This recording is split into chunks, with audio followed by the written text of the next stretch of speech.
penting juga untuk teman-teman dari Farron. So, tanpa berlama-lama lagi kita langsung terbang ke Land of Dawn untuk menyaksikan pertandingan di game yang kedua. Oke, ini bakal jadi game yang cukup menarik ya. Karena dengan posisi yang lebih stabil, output damage yang bisa diberikan, dan defense high ground yang cukup kuat akan ngebantu Farron Ixon. Tapi tetap harus aware juga dengan permainan dari Onyx. Nagalera di awal udah terkikis. Ya, hampir ya. Ini tadi udah di-mention kayak berani banget nih ada Cici. Yang dari segi landing itu kok bakal kuat banget match up dengan ya beberapa hero ya. Khususnya dengan adanya Uranus kayak gini. Cuman bersama sama Tenacity bakal ngebantu sih. Banget bisa ya. Tapi bakal jadi satu sosok yang cukup aktif juga dengan banyaknya sepatu yang dia bawakan. Tapi itu dia gangguan yang udah mulai dilakukan oleh Hayabusa. Oke, reset dulu ya. Belum ada setup apalagi Selora hampir terkena duality tapi wings by wings. Play higher Selora masih bisa selamat at least. Tempel terus gak sih? Oh nggak dikasih ternyata. Masih aman dan ya salah satu lawan yang enak untuk melawan Cici ya Uranus. Karena stacknya akan naik terus kan. Buat dia jadi lebih cepat lagi. Dan nggak dikasih ngekat dong. Casey-nya ditutupin. Iya, besar di sana. Ya, dan yang menariknya dengan hadirnya Badang di arah Rom ya, nanti inisiasinya di level yang keempat akan cukup mematikan. Karena ya baik lagi dengan emblem banyaknya mobilitas membuat nanti bisa lebih aktif, tapi hati-hati buat Navilera dulu sekarang. Iya, karena damage itu dia. Dari sosok Alpha yang memberikan serangan, membuat akhirnya first blood bisa diamankan oleh Farron Ixon. Lumayan banget tapi Shadowkill. Dibalikin lagi pertukaran yang diamankan dari masing-masing XP. Dan nampaknya ini berdampak penting untuk Turtle yang belum diprioritasin akhirnya. Wah bahaya sih sebenarnya. Tapi ya itu tadi yang gue bilang kan nggak bisa dipaksa agresif seperti game pertama. Beda hero-nya. Apalagi ngelihat jungle lawannya kan Alpha nih. Dia bisa ngebalikin keadaan. Hayabusa versus Alpha. Di awal jelas Alpha punya damage yang lebih mumpuni. Yes, bakal jauh lebih aktif lagi dengan true damage-nya. Dan ya, Seth juga udah mulai memantau dari kejauhan. Udah mulai dicicil-cicil oleh Super Cashy. Bahkan kali ini duel itu juga udah mulai diaktifkan oleh sosok Livy. Tapi Turtle masih bisa di-take over. Tapi mereka bakal coba untuk memantaskan negara. Setup tim for double kill. Bisa di-secure oleh tim Farron Ixon. Bahkan kali ini mereka juga berhasil bungkam nyawa dari satu romer dan nampaknya keunggulan. Bisa diamankan oleh Farron Ixon. Meanwhile, Selora Flicker dibayar oleh GP negara yang satu. Pemain yang at least tumbang dari Farron Ixon. Lumayan. 1 point kill. Tapi ya Onyx yang harus reset sih. Dia nggak bisa main dengan gameplay yang sama di game sebelumnya. Mereka harus sadar, kali ini temponya harus turun. Iya, mereka harus mulai memperhatikan juga power dari Farron Ixon yang sudah mulai terlihat. Karena ya dari sosok Alphanya ini punya damage dengan hadirnya War X juga sebagai item pertama. Yes, itu dia ya. Dan item tersebut dan ditambah lagi dengan tadi Revitalizer top up yang ngebuat akhirnya dia masih bisa survive even ada serangan yang hampir tadi maksimalkan oleh Hayanya. Ya kalau misalkan temponya masih naik terus kayak gini agak bahaya untuk Onyx. Yoji defensif. Dia nge-backup karena Shadow-nya nempel dari sama Bell ya. Jaga-jaga aja jadinya. Kalau tadi informasinya kayaknya Shadow-nya harusnya masih cooldown tapi ya itu dia. Defense terlebih dahulu harusnya yang diamankan, tapi Fair Ezreal tadi lagi-lagi teori ancaman yang mahal sih. Dua ini ya ultimate yang dibuka. Navilera bocor juga sih, biar kata kuat lawan Cici ya. Tapi sakit mah sakit juga berasa, apalagi ntar Cici udah jadi War X tapi itu dia udah mulai coba untuk mengunci sosok Beiji yang masih Bell yang masih bisa mundur terlebih dahulu dan ya akhirnya platingan gold tidak berhasil diambil. Iya, lumayan banget sih ini dapetin satu platingan gold. Untuk seorang Yipi terutama ngebuat nanti itemization bisa lebih cepat ke build juga. Dan pas sekarang Turtle juga akan segera muncul. Untuk Turtle yang kedua apakah Farron Ixon masih mampu melakukan setup? Karena balik lagi area of effect yang besar tuh akan tetap jadi keunggulan. Apalagi sekarang lawannya Assassin. Dan itu akan menyulitkan buat Seth masuk ke area Turtle. Ya mereka udah mulai ngasih show off juga dari Jaya Quad Shadow. Lagi-lagi kontes kayaknya bakal coba untuk dibawa oleh Onyx karena mereka sudah dengan 5 pemain. Mungkin akan ada switch line juga dari Yipi mengunci mengusir mundur pemain-pemain dari Fnatic Action, tidak ada lagi revitalize, dan bahkan kali ini mereka bakal coba untuk membuka karena Fnatic Extractor mengusir pemain dari Onyx di awal juga dia Pau yang tumbang, tapi pertukaran tidak begitu adil ketika shutdown berhasil diamankan oleh tim Onyx Pertiwi, dan bahkan mereka juga berhasil membuka sosok XP lane di mana Super Keshi pun harus hilang. Turtle terpaksa harus direset oleh anak-anak dari Fnatic Action. Kalau tarik nggak dikasih reset nih akan dipegang juga, tapi hati-hati Peaches masih ada di depan. Kalau seandainya ditabrak lagi dengan low HP, safe bisa tumbang. Ya, ini cukup mengerikan sih dari Fnatic Action juga, meskipun mereka kehilangan beberapa pemain tadi.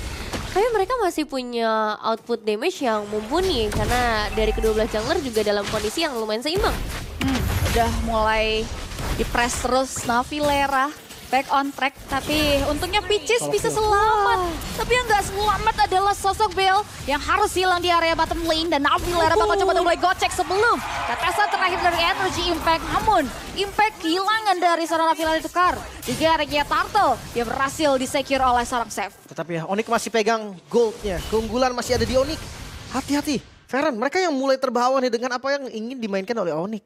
Iya, udah mulai kejauh banget ya. Onyx dapetin outer turret di bagian bottom lane, dapetin objektif juga.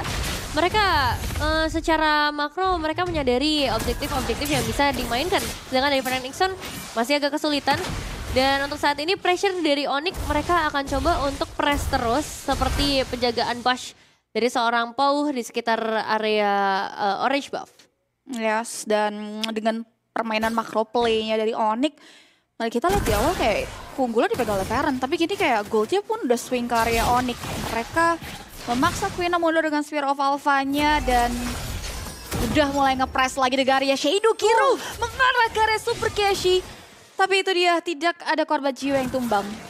Nggak masalah sih untuk ngebuka satu Shadow Kiro, karena tadi lumayan nge-trigger sebuah vengeance-nya juga ya. Jadi at least ada spell yang harus ditukar, tapi Navilera dalam bahaya. Oke, sudah mulai terkunci nampaknya. 1v3 situation masih bisa digocek loh sama Navilera. Gak panik ya, bisa digocek. Dan sekarang kondisi yang mulai stabil sih kelihatan dari Fnatic Action. Mereka harus lebih tahu lagi nih tujuannya ke arah mana, targetnya ke arah mana. Karena mumpung Navilera masih bisa dimakan. Jangan sampai nanti Navilera udah susah untuk dimakan dan mereka akan kesulitan sendiri. Ya, makin sustain lagi main landingnya. Meanwhile, di area bottom lane Seth solo kill dengan adanya Super Keshi yang udah kali keempat loh ini tumbang. Ini sih Navilera benar-benar jadi primadona ya. Wow, masih bisa mundur dan ya 1v4 situation. Tidak unggul dari jumlah yang membuat akhirnya XP ditukar dengan XP. Cuma masalahnya kayak semua mata jadinya ke Navilera. Sampai mereka harus kehilangan cincinya, mereka harus kehilangan inner turret bahkan di bagian bottom lane. Jadi ya, bayarannya terlalu mahal sih bisa dibilang. Untung midnya nggak tumbang ya. Kalau midnya tumbang juga bakal bahaya banget. Dan ya, kali ini main poinnya bukan di save tapi di GP. Dengan damage-nya sekarang udah cukup nih untuk membawa siapapun. Ini JP-nya juga udah terlibat, mereka udah kolaborasi juga buat masuk area Lord, dan ya sejauh ini teman-teman dari Fnatic Action justru yang terbatas ya. Walaupun mereka bawa Boskov, tapi gak ada satu tarot pun yang bisa diambil.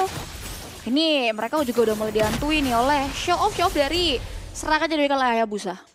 Kalaupun tadi mereka mau kontes ya di objektif sebelumnya, bisa dibilang sedikit terlambat. Lordnya akhirnya berhasil secure oleh Onyx dengan 2 pemain saja yang mereka kirim, sedangkan 3 pemain lainnya masih bisa ngedistract di area top lane. Flicker digunakan juga ya. Defensif flicker. Dan dengan ada Lord di bawah, kali ini Onyx mereka diversion.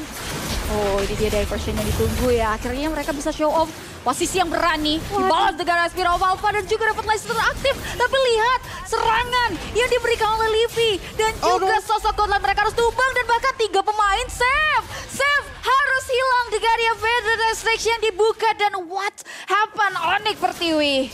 Diversion yang sepertinya nggak satu suara. Tiba-tiba Yipi ada di luar dari rumput yang nggak masuk dan vision yang terlihat bikin Yipi sang gold laner ya udah pasti jadi target pertama. Ya, seperti kata Cipi ya, terlalu berani memang ngebuat sekarang akhirnya kondisi berbalik. Buat Fnatic Action mereka akhirnya punya sedikit nafas, bahkan dapetin auto turret mid lane. Ini yang bahaya, padahal dari Onyx sendiri mereka masih belum sempat dapetin auto turret yang utama. Jadi ada baiknya untuk dari versi ini nggak terlalu harus diprioritaskan ketika mereka udah bisa ngedapetin objektifnya satu persatu. Main front to back aja dari depan. Devotion. Tapi kalau surprise, Oke, kali ini membawa Pau. Dan Yas itu dia memblokade perjalanan pelan dimiliki oleh Super Keshi hilang. Tapi pembayarannya tidak begitu adil ketika Yipi pun harus tumbang. Dan bahkan mereka bakal coba untuk menukar kembali nyawa sang Godling Degaria Winter Crown Save the Day. Namun Kuina masih harus tetap tewas di area top lane. Flicker tadi mau nggak mau dikeluarkan juga dari Parsyanya. Ya lumayan dia nggak tumbang, tapi hati-hati sekali lagi Yipi akan jadi target utama. Dia nggak boleh show di depan. Dia harus tetap jadi follow up damage di belakang. Bahkan tadi ketika ada tabrakan yang begitu besar, Peter Strike itu tetap ke Yipi doang. iya. Dan targeting dari Kuina juga bagus tadi. Nggak peduli dengan apa yang akan terjadi selama trade-nya bisa ngedapetin ke arah God Laner. Menurut dia itu akan jadi hal yang tetap menguntungkan buat Feren Nixon. Karena memang posisi mereka ada di pinggir jurang. Dan lihat bagaimana perbedaan goldnya udah mulai bergeser lagi. Dari 3.000 keunggulan, sekarang hanya disisakan sekitar 1.000 saja. Hati-hati ya. Semakin ketarik. Dan wah kenempel. Ini udah mulai balance lah nih ya perlawanan yang diberikan oleh Feren Action. Item pun kejar. Tidak seperti game yang pertama, mereka dapat kesempatan buat bisa mainin karya celahnya Onyx Pertiwi. Dan ya mereka juga memaksimalkan nih mistake-mistake yang bisa dibawa nantinya. Dan so far, Onyx mereka udah mulai nge-press duality, udah mulai masuk ke dia question rotation. Yoga mulai dibuka tapi Spiral Alpha for nothing. Dibayar lagi tiga dia Shadow Kiru. Aduh, ultimate tarik 12 jungler yang kini mampu untuk menumbangkan karya satu pemain. Super Keshi hilang dan bahkan shutdown. What a presisi yang bisa dimaksimalkan oleh seorang Yipi. Membuat akhirnya dua player hilang untuk nothing. Dead Sonata tadi menjadi eksekutor juga. Bahkan Inner Turret pun berhasil dihilangkan dan Dead Sonata kembali. Masih belum bisa. Almost. Hampir. Hampir ya. Tapi setidaknya dengan satu teamfight panjang tersebut, Onyx akhirnya punya space tambahan untuk mendapatkan Madara tanpa adanya gangguan sama sekali. Dan Feren Nixon dengan harapan membawa Farsha kali ini, mereka masih punya defensive high ground. Mereka harusnya juga masih bisa menutup pergerakan-pergerakan atau nge-buying time permainan dari Onyx di Lord selanjutnya. Asalkan dari Feren Nixon tidak ada yang tumbang sambil menunggu Lordnya berjalan dari red top lane. Yap, hati-hati ya. Defensif dari Feren lumayan kuat. Farsha. Dan kalau misalkan ada di posisi yang bagus, Moskov nih dari Bell, ini bisa balikin keadaan loh. Hayabusa udah nggak gampang untuk ngambil kill ke arah Bell. Ada defensif Spear of History, mungkin ada Wind of Nature yang gue nggak kelihatan juga sebetulnya. Tapi untuk potensial pushnya juga masih ada Yipi, dia masih cukup banget. Ya, Yipi ini juga udah mulai terbalik immortality. Ditambah lagi, tahun effect, what? Posisi dan timing yang gak tepat membuat akhirnya jungler dari Onyx Pertiwi tumbang. 4 pemain tersisa SOD memberikan teori ancaman belaka, sedangkan Lord akan dibiarkan sendirian berfokus ke area mid lane terlebih dahulu. Dan nampaknya kali ini Lord berhasil menembus ke area objektif, tapi itu dia terlalu dalam masuk ke area lini pertahanan tim lawan. Membuat Feren Nixon masih punya kesempatan untuk bisa bernafas. Satu best start saja yang hilang dan ini satu misplay yang sangat-sangat terlihat dari Onyx sih. Ketika sepatu dari Hayabusa bukan top boots, itu kayak gak boleh lagi ngepok. Dia harus benar-benar masuk ketika targetnya pas aja. Karena ya tadi sekali kena tahun udah selesai. Iya, ini sangat disayangkan sebenarnya dari keunggulan yang bisa dibilang sudah terlampau sangat jauh. Feren Nixon akhirnya mendapatkan nafas dan sebenarnya bagus juga untuk Feren Nixon di mana mereka bisa memanfaatkan satu mistake kecil dari Onyx dan hasilnya ya bisa mereka gulung juga. Asalkan tetap aware. Oh iya, tetap di follow up. Ngarah karya Bell. Tumbang sudah. Sosok marksman yang harus tumbang. Tapi nampaknya kali ini mereka bakal coba untuk maju ke depan. Diusir, tapi terserap. Digadanya satu buah serangan yang bisa dimaksimalkan oleh Libya EOG.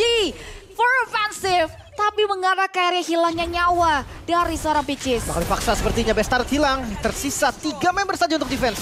Yap, masih ada Selora. Masih bisa menjawab kah? Serangan C diberikan, mereka sudah mulai tertawan. Digadanya serangan dari Onyx yang juga sudah mulai melawan dari Feren. Tapi nampaknya mereka masih bisa melakukan defensif selama masih ada Selora. Siaman ya, mid turret bakal menjadi tujuan mereka selanjutnya. Karena respawn time masih menunggu dari Gatot Kaca. Ya, mereka masih coba untuk memaksain prolong tim fight-nya di area high ground yang dimiliki oleh tim Feren Nixon. Dan nampaknya kali ini Seth masih bisa mundur untungnya dengan area Quad Shadow. Berbeda objektif. So best turret masih bisa di defense. tujuan dari Onyx yang kayaknya nggak satu suara lagi. Iya, padahal secara posisi dan secara soft skill yang mereka miliki, aku rasa satu base turret terakhir di area mid lane tadi harusnya bisa dimanfaatkan. Namun yang jadi masalah ya tadi beda fokus, dan Feren Nixon pun mereka bisa memaksimalkan Moskov-nya dengan baik untuk fokus ke arah clearing wave cepat.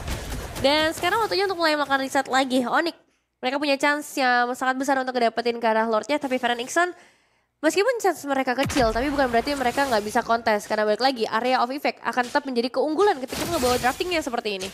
Jadi ya, ada vision yang kelihatan dari Super Casey. Lordnya udah kelihatan. Bawahnya tetap didorong. Tapi kayaknya ragu nih dari Onyx, dia mau orang dulu. Yes, kayaknya mereka mau fokus musir dulu ya. Situ dia gocekan Quachido. SOD belum ada follow up. Terlalu beresiko nampaknya. Tapi ini udah mulai tarik ulur lagi di area Lord. Ini harus komit sih kalau mau orang-orang lah sekarang.